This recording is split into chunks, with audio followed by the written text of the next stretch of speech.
नमस्ते दोस्तों, मैं हूं लोकेश शर्मा, आपका दोस्त और होस्ट है। एक बार फिर से आपका और हमारा यानी कि हम सबके चैनल एस्ट्रोलॉजर साहू जी पर आप सबका स्वागत है। मेरे साथ है देश के प्रख्यात ज्योतिषाचार्य मनोज जी साहू, जो कि आपको परामर्श देते हैं, हमेशा मार्गदर्शन देते हैं और आपको एकदम सही सटीक सलाह देते हैं आपके बेहतर भविष्य और जीवन के लिए। और दोस्तों, आज मैं जिस पर बात करने वाला हूँ, टॉपिक मनोरंजक भी है और साथ ही नॉलेजेबल भी है। जी हाँ, जुड़वा बच्चे। आपने अक्सर देखा होगा ट्विंस। जब ट्विंस होते हैं तो खुशियाँ तो डेफिनेटली बढ़ती है, लेकिन ट्विंस के साथ काफ़ी सारी चीज़ें देखने में आती है। एक बच्चा थोड़ा सा ज़्यादा खूबसूरत होता है, एक थोड़ा सा वैसा निकल जाता है, एक पढ़ने में कहीं थोड़ा सा ज़्यादा अच्छा निकल जाता है, एक पढ़ने में थोड़ा सा कमज़ोर रह जाता है, या फिर कितनी बार तो ये होता है कि जिसे कहें कि दोनों एक से बढ़कर एक निकल जाते हैं। तो क्या है ज्योतिषी दृष्टि से इन जुड़वा बच्चों का रहस्य, आज हम डिकोड करेंगे हमारे इस एपिसोड में। सर, जुड़वा बच्चे यानी कि ट्विंस, कोई भी प्लानिंग नहीं करता है कि जुड़वा बच्चे हों, लेकिन कितनी ही बार जिसे कहें कि भगवान की कृपा होती है, भाग्य की कृपा होती है कि घर में जुड़वा बच्चे होते हैं। कितनी बार दोनों के जेंडर समान हो जाते हैं, कितनी बार भाई बहन के रूप में आ जाते हैं।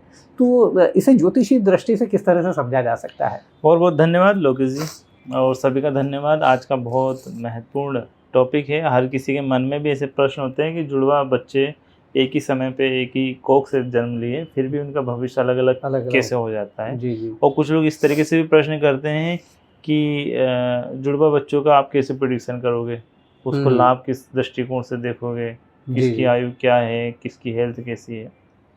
तो आज अपन उस पर चर्चा करेंगे और मैं उसमें खुलासा कुछ पॉइंट मेरे ज्ञान के अनुसार रखूँगा। जी। जुड़वा बच्चों का जो भविष्य है, मैं वही बताता हूँ कि प्रारब्ध कर्म तय करेगा आपका राजयोग किस हद तक मिलेगा। राजयोग का मतलब सफलता। ओके। सेम कुंडली बनी है, सेम योग है, हम्म। लग्न सेम बना, नक्षत्र भी उतनी डिग्री का ऑलमोस्ट 2, 5, 10 प्लस माइनस है, योग भी वही है जो उस बच्चे पे, लेकिन किसी को कम मिलता है, किसी को ज़्यादा मिलता है। क्यों ऐसा होता है? क्योंकि पिछला कर्म सभी का अलग अलग हुआ होगा। ओके। आपको एक जानकारी देना चाहूँगा कि यदि आपके 2 भाई हैं, दोनों भाई को पिताजी ने 10-10 लाख रुपए दिए, तो वो 10 लाख रुपए किस जगह में खर्च कर रहे हैं, दोनों अपनी अपनी बुद्धि लगाएंगे। यस और नो? अब उस बुद्धि के अनुसार पे जो 10 का करोड़ कर लिया और किसी ने 10 लाख रुपए 1000 रुपए बचाए, और 10 साल के बाद उस बाप के पास बैठ के मिल रहे हैं वो लोग, तो पिताजी पूछते हैं कि बेटा तुमने क्या किया अपने जीवन में 10 लाख रुपए का? बोले मैंने तो खर्च कर लिया। और दूसरा बोल रहा है कि मैंने बहुत अच्छा उपयोग किया। तो जो पिता है वो हमारे ग्रह, वो उस कर्म के अनुसार पे अब अपनी बसियत उसके नाम पे करेंगे। ओके। यानी उतना अक्ल उस जगह में उसको भेजेंगे। 12 साल तक आपके जीवन का जो सुरक्षा करने की जिम्मेदारी होती है वो आपके माता पिता के कर्मों के आधार पर 12 साल तक आपके अपने ग्रह असर नहीं डालते। लेकिन 12 साल के बाद से एजुकेशन के बाद आपकी दोस्ती, आपकी रिश्तेदारी, आप किस लोगों के बीच में बैठोगे, कैसी संगत आपको पसंद आएगी, ये आपके इंडिविजुअल प्रारब्ध कर्म और इंडिविजुअल जो प्लानेट होते हैं वो तय करते हैं। तो इसलिए बोलते हैं जुड़ा हुआ बच्चे के भी दोस्त देखना अलग अलग रूप से बनेंगे। अच्छा। और वो दोस्त की संगत के बहाने कोई विदेश में सेट हो जाएगा, कोई भारत में सेट हो जाएगा। जी। हो सकता है जिसका पिछला कर्मा बहुत अच्छा होगा, वो देखना विदेश में करोड़ों रुपए से सेटिस्फेक्शन मिलेगा और इसको लाख रुपए से सेटिस्फेक्शन मिलेगा। वो यहाँ पे सेटिस्फाई है, वो वहाँ पे सेटिस्फाई है। जबकि दोनों के जन्म लेने का समय है कि लग्न है कि जिस तरह से आप बता रहे हैं। इसलिए बोलते हैं सेटिस्फेक्शन मायने रखता है, दुख भी परसेंट में मायने रखता है कि यदि उसको दुख आएगा तो उसको करोड़ों रुपए जब तक घूमेंगे नहीं उसको दुख नहीं आएगा। इसके लाख रुपए घूम जाएंगे तो इसको परेशानी हो जाएगी। उसके लिए लाख रुपए मायने नहीं है जी, लेकिन इसके लिए मायने है।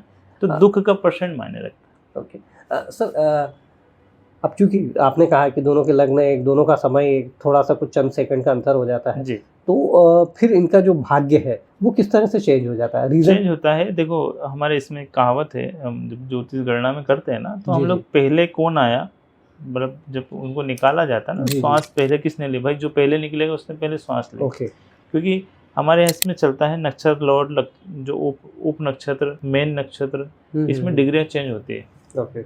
लॉर्ड, सब लॉर्ड, सब लॉर्ड, है ना। तो इसमें डिग्रियाँ चेंज होती है। डिग्रियाँ चेंज होने पे फिर हम लोग इसकी डिग्रियों के फिर हम लोग लग्न निकालते हैं। उस लगने से फिर डिफाइन किया जाता है कि किसका बेस्ट रिजल्ट अच्छा आएगा और किसके क्या प्रेडिक्शन होंगे। तो ये भी बहुत माइन्यूट लेवल पे मतलब गणित है ये, जो कि इस आधार पे बोल के समझाना मेरे लिए असंभव है। जी। लेकिन मैं कुछ सूत्र फिर भी दे रहा हूँ कि लॉर्ड सब लॉर्ड से फिर जो हम लोग कुंडली निकालते हैं, इस आधार पे फिर वो बनता है कि कौन पहले आया, उसकी डिग्री क्या है, सेकंड में कौन आया। फिर भी मैं बोल रहा हूँ 2 बच्चे आए तो दोनों को ऐसे डॉक्टर नहीं निकालेगा, एक एक करके ही निकालेगा। यदि पेट से भी निकालता है, ऑपरेशन से भी निकालता है तो इससे भी डिफरेंस आ जाता है।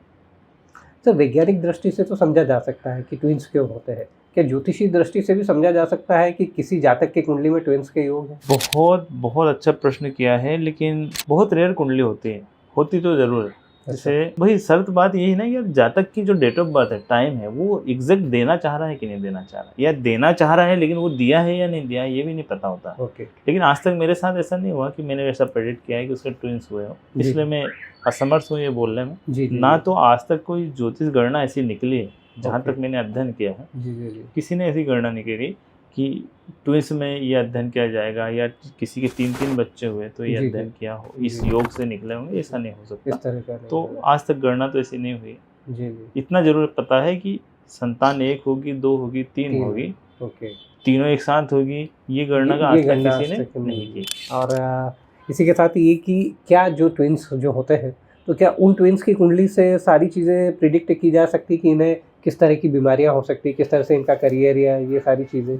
ट्विंस का सीधी सी बात है, किसी को यदि ट्विंस में देखा गया कि चंद्रमा खराब है तो दोनों की कुंडली में चंद्रमा खराब आया, तो एक को साइनस की प्रॉब्लम आएगी पानी से संबंधित, और एक को आंखों से संबंधित तकलीफ आएगी। अच्छा। या हो सकता है दोनों को आंखों की और साइनस की तकलीफ आएगी। ओके। है चंद्रमा की बीमारी, लेकिन प्रॉब्लम जरूर आएगी। तो इसलिए बोलते हैं ना, यदि किसी की जातक की कुंडली में शनि खराब आया और दोनों ट्विंस है, तो शनि के जो कारक अंग है, शनि पैर का कारक है, शनि हड्डियों का कारक है, शनि आपके गुस्से का कारक है। तो एक बहुत गुस्से वाला है तो दूसरे को पैर में प्रॉब्लम है। ये ट्विंस वालों का मैं अध्ययन किया हूँ, और आज भी मेरे पास ट्विंस लोग आते हैं। मतलब दूर दूर रह रहे हैं लेकिन अच्छे से, लेकिन जो उनकी समस्या मैं समझता हूँ कि ऑलमोस्ट उस प्लानट से रिलेवेंट ही होती है।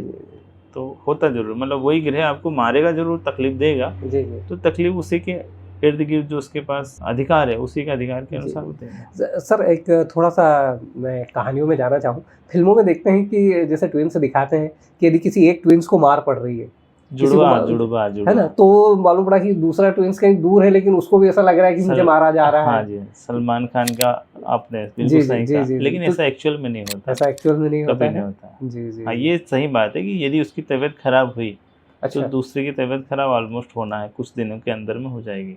और ये भी संभव है कि एक जुड़वा यदि खत्म हो गया तो दूसरे के चांसेस बहुत सावधानी से उसको सिक्योर रखना पड़ता है, या तो उसके लिए बहुत जल्दी उपाय कर लेना चाहिए। कि उसको ये वो अर्ली एज में खत्म हो जाए तो, या किसी भी एज में हो, तो बहुत सावधान रहना पड़ता है। अच्छा। इसलिए कहा जाता है यदि आपके परिवार में भी कोई जुड़वा संतान पैदा हुई है और उसके साथ कोई दुर्घटना हो गई, तो दूसरे का डर रहता है परिवार में, बच्चों का या स्वयं को, यदि आप भी जुड़वा वाले हो। तो वही है, आप महादेव की शरण में जाओ, जल्द से जल्द उपाय करो, आप सेफ रहोगे, क्योंकि जीवन देने वाले भी महादेव हैं, बचाने वाले भी महादेव हैं। तो और कुछ जुड़वा के बारे में? बस वही है कि जिसको भी जुड़वा संतानें हुई हैं, आपको बहुत बहुत बधाई, बहुत बहुत सौभाग्य है आपके पास कि आपके पास 2 सौभाग्यशाली भाग्यवान बच्चे पैदा हुए। कभी डरना नहीं, हो सके बच्चों के नाम पे हमेशा दान करें। जब भी जन्मदिन आए लोगों का, इनके बॉडी वेट के अनुसार 7 अनाज 9 अनाज दान किया करो, कभी आँच नहीं आएगी बच्चों को। तो दोस्तों ये थी जुड़वा कुंडली, या यूँ कहें कि जुड़वा बच्चों के ऊपर बातें।